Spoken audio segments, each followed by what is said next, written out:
there's the formula. Once you substitute in, so if you're finding your y prime, or we'll say f of x, just the f of x plus h part, you're going to have negative 3 x plus h squared minus 5 x plus h. And you can expand all of that, substitute it in for f of x, cancel stuff out, and what's your f prime going to be?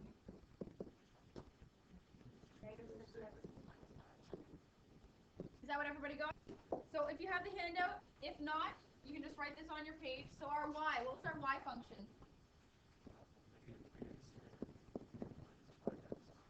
Okay, and what was our y prime? Perfect. So now what I want you to do is, with your elbow partner, the people beside you, you're going to discuss some similarities and some patterns that you see between y to y prime. Should have copied this down. So what rule we just said? That was the power rule, and that's probably one of the most important rules, although the other ones are still important. That's the biggest one for every single term. So the derivative of a constant will always be 0, no matter what. So that's your constant rule. Just a number, a constant, all on its own. The constant multiple rule, so the difference is that the constant rule will have a variable beside it. So if you had y equals some stuff, so let's say we have, I'll try something, 2x squared plus 4. The constant rule applies to just the 4. It's just a number, no variables. The constant multiple is this constant, the constant that's attached to a term that you're going to apply the power rule to. So it's basically the coefficient for this one. Okay? Is there another way we can write that? X to the power of 1 over 3? Perfect. So let's follow the rule that we did before. We take the exponent, we multiply it by the coefficient in front. So that coefficient in front, that's the constant multiple rule. So we multiply it by the coefficient in front. What's our new coefficient going to be? For f prime. 1 over 3. And now we take our exponent and we subtract 1. Negative 2 over 3.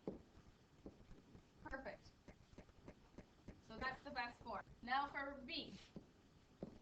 We have h of h of x equals x to the negative 2. So let's do that.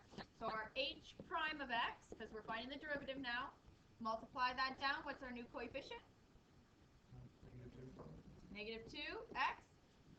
Someone? Power of what? Negative 3. That's right. We have to subtract 1. But we don't like negative exponents, so what do we have to do? Yeah, bring it down. So the negative 2, it has an exponent of positive 1, so it stays there. And we just bring the x cubed down. So that would be that term. Right now, you do not have to factor this. Later we might have to, but for now you can leave it in that form. So, yes, it is possible, and I'll show you what it looks like just because I showed the other class too. If you're finding the derivative of a derivative, that's called the second derivative, and you note that by putting 2 lines. So it's the second derivative, so you have 2 lines. If you do the second derivative, you just do the exact same step, but from the previous derivative. So what would the second derivative of this be?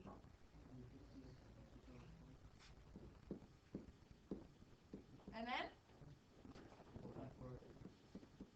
Perfect. So there would be your second derivative. And you could keep going. Third derivative, fourth. So expanded, we have still the same function. Oh, so not a prime.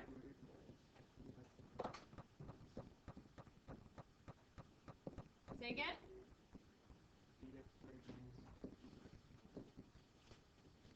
Perfect. And can you tell me what the derivative is? Someone I haven't heard from yet. Brand new.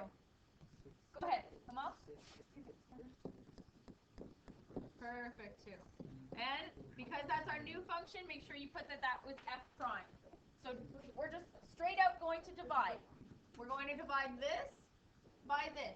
So negative 8 divided by 4, negative 2.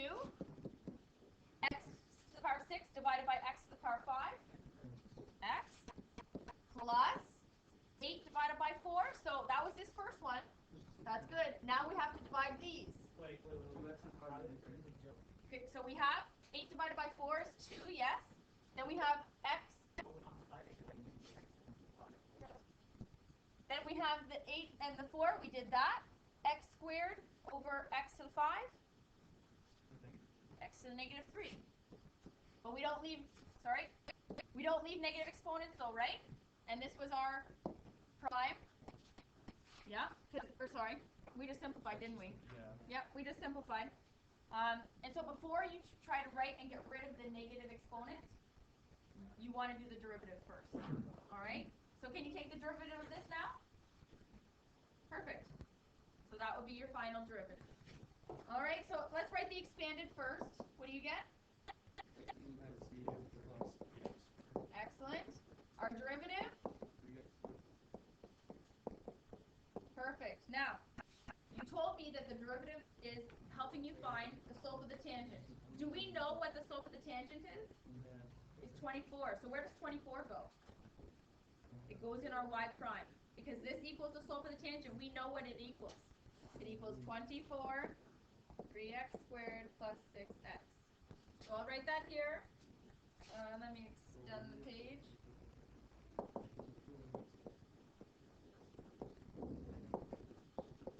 What's the first thing you should always look for when you're factoring?